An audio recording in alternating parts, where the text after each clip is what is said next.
Hi,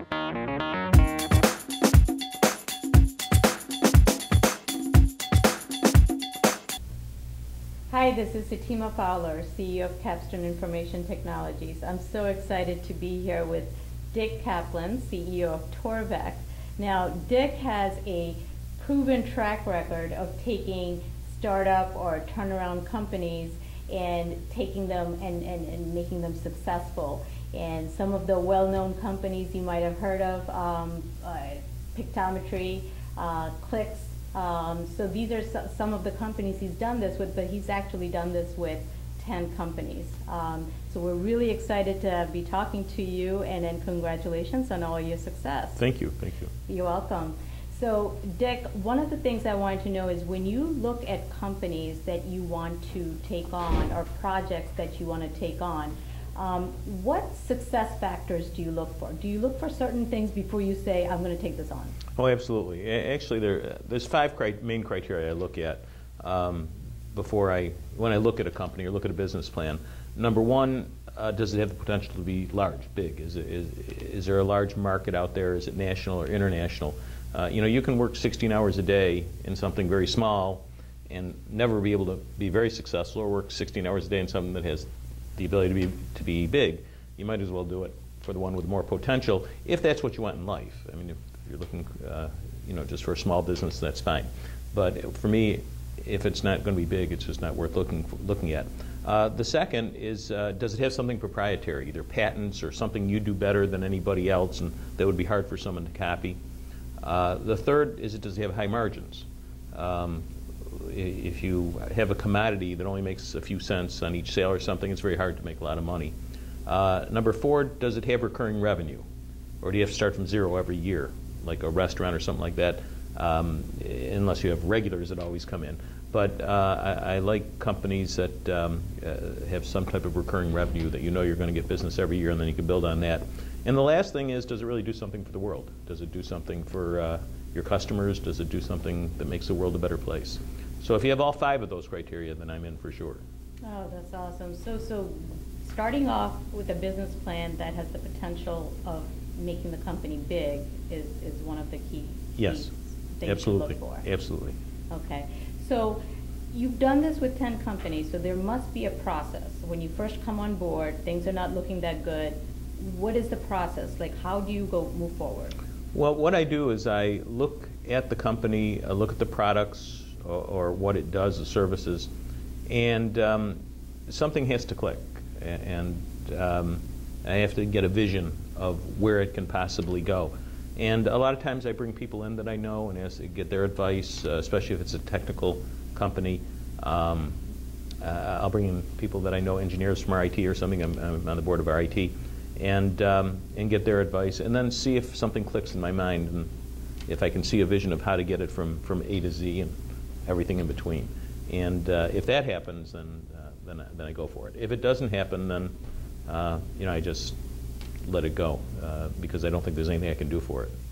Well, let me dig into this a little bit deeper. So when you come on board, or startup or turnaround, I mean, obviously things are not well defined. Obviously things are not going that well. It's kind of chaotic or chaos. So how do you figure out what the next step is to making it a success? There's probably two basic reasons for a company not doing well or failing. Number one is it just isn't a good idea. The product isn't good. There's not a good market for it. You can't make money on it. A whole bunch of reasons. The other is that it's mismanaged. And if that's the case, that's when I think I can help it.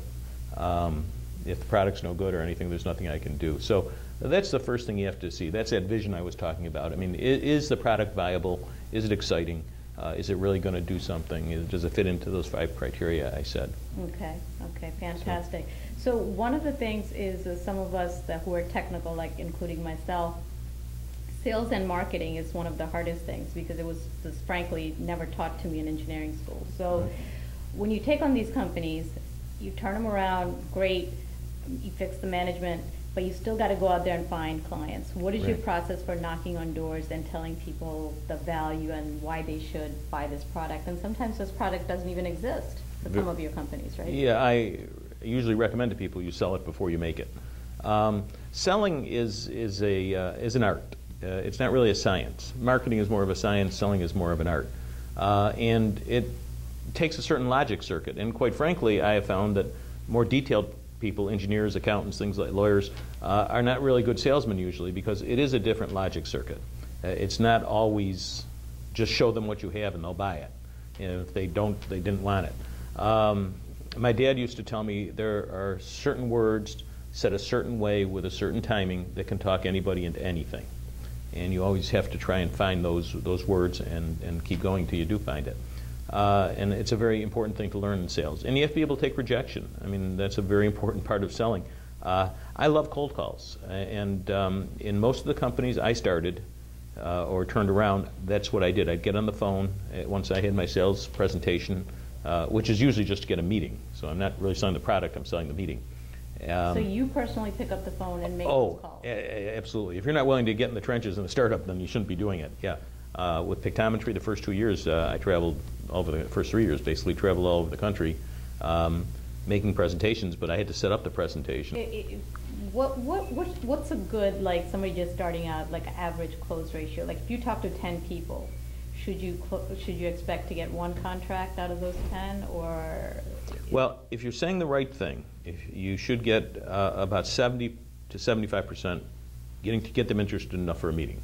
And you got to remember, that's what you're selling when you first call is the meeting, not the product. So you got to get them excited about what you're going to tell them, and then eventually you should work yourself up to at least 50 to 60% closing ratio. Okay. In the beginning, it's going to be slow. I remember I told my board we were trying to get LA County for Pictometry. I said we'll have it. That was in September. I said we'll have it in December, and it just bureaucracy, and it didn't close. I remember the chairman was very mad at me and everything for saying it and everything. I probably shouldn't have said it, but anyway, 2 years later, we got it in December. So at the January meeting, I said, I told you December, but I didn't tell you what December. So, it takes, sometimes it takes a lot longer than you think, and especially in a startup. With startups, it usually takes 2 or 3 years before you really, climb up the hill and get to the other side and start heading down, and then it becomes easy.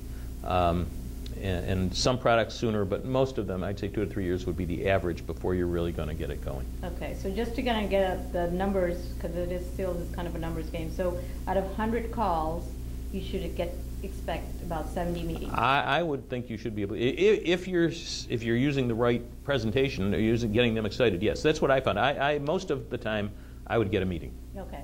And that's true with Vinomics, which is another company that I'm invested in. And when I left Pictometry, I went there, and they have a very exciting idea, and I started just making cold calls, again, around 2 weeks after I got into it. And I bet I got 70% meetings. Wow. And out of those 70 meetings, if you start getting better and better with your pitch, you should expect to close 50% of those. Once you're there. Now, you won't do it the first year because you don't, number one, in Pictometry's case, in Vinomics' case, we didn't have the product done yet. So what you try to sell is the sizzle, and say, and with Pictometry and Vinomics, we give a lot of upfront things for the early adopters, discounts, all sorts of things for their patients. And what I used to say with Pictometry, and same with Vinomics, is what we need now is partners, not clients. Okay. And for that, your patients and helping us along, you don't have to put any money down, you don't have to commit to anything if we don't deliver it. But what you'll get for that is a great product, extremely cheap, and you'll help a company really get going. Okay. So that's kind of the sales presentation I like to use, is try and get partners in the beginning. Not a hard sell at the beginning. Right. You have to be honest with people. If you try and make yourself look like what you're not, and a lot of people do it, it's a big mistake people make. They go out and they think they have to look strong, not weak, and I think it's just the opposite. I think if you go and you're honest with people and they see you're honest and you're sincere and you really believe you have something that's going to make their life better, they're very nice. Even the government which is usually a bureaucracy, which is who we sold Pictometry to in the beginning. We're very good people and very understanding, and helped us a lot. That's great advice. So if you have a product that isn't completely well defined, I think it's okay to go to the sales meeting and say that it's not completely defined, but you're looking for that help, and in exchange for that, advice and help and commitment, that, they're going to get a product when it's done, at a better price than, Right. than anyone else. In other- So tell me a little bit about Tormek. Why did you decide to come on board with Tormek? So what is this unique thing that you see in Tormek that is going to make this successful? Well, it was interesting. I left pictometry and I was helping out at Venomics, and I thought I kind of retired. I wrote a book and I was going to start lecturing on that. Actually, I was going to do that before I went to work for pictometry, and I got, as Al Pacino said, they sucked me back in again. But I love doing this. But with Tormek, I got a call from the chairman and the corporate counsel, and I met them for lunch. And I had heard of Tormek. I didn't know too much about them. And they told me that they've been in business since 1996. They went public in 2001. They've gone through $54 million. They've never made a sale. They have no product. And they have 2 months of cash left. And they wanted me to come on as CEO. It was an interesting invitation. So I had heard some things about it and some good things about the technology. And I'm not a technical person by any means. But I'm on the board at RIT, and through Venomics, which I was helping out, I met engineers from RIT, mechanical engineers. So I asked them to come down, and a gentleman named Ron Zarella, who I have a tremendous amount of respect for and everything, who actually, he was chairman and president of Bausch & Lomb, but before that he was president of General Motors North America, and also a mechanical engineer through college. That was his undergraduate work. So I asked Ron to come down, and they were all blown away by the technology. And what people have to realize, especially in a startup, and they don't realize this, is the difference between technology and a product. Having technology is good. It's never going to buy anything. Kodak's kind of proving that now, trying to sell their patents. If they had that technology and turned them into products, if they're really worth that much, I think they'd be doing very well now. But there's a huge difference between technology and products. So when they got that excited about the technology, my question was, well, how do we turn this into products, and what products can we make? But I got interested enough that I said I would come. And when I got here, I sat down with the engineers and the other people, and we went over all the technologies we have, all the patents we had, and I said, well, what is the lowest hanging fruit? Which is the biggest market, et cetera, et cetera. And we decided on 2 products. And I got very excited about that because these are both world-changing products, if we could make them into products from the technology. And that's what we've been doing the last 2 years. And one of them is almost done. We've been testing. We're very happy with the results of that. And the other, we have the prototype done. The testing will start in Okay, so these are 2 products weeks. for automobiles? One is a differential, which differentiates the wheels so you can make turns. And the other is a brand new technology in hydraulic pumps. And that's world-changing. The differential is going to be a great product for the company. The pump is going to be the company, I believe. It's really world-changing. So we're very, very excited about it. Well, you are certainly a Rochester rock star, and thank you so much for all your insight today and for sharing it. And I think it's especially helpful for people who are struggling to get their idea off the ground and seeing where to go. Do you have any last words of advice for people who have an idea but are just don't know what to do about the next step? Yeah, I think the most important thing in success is knowing your weaknesses. Your strengths, by definition, take care of themselves. But if you don't know your weaknesses, you'll trip over yourself your whole life. If you think you can sell and you can't, if you think you're an engineer but you're not, all these different things. Know your weaknesses, and then surround yourself with people smarter than you all the time. That's the most important thing. And actually, it sounds easy and it sounds logical, but it's very intimidating for a lot of people to be around people that are smarter than them, because then they feel they're useless. And the opposite is true. And actually, it makes them look better. It makes you look better if you surround yourself with smart people. And don't be afraid of failure. And make sure you create a culture where people are not afraid to fail, because failure is not the opposite of success.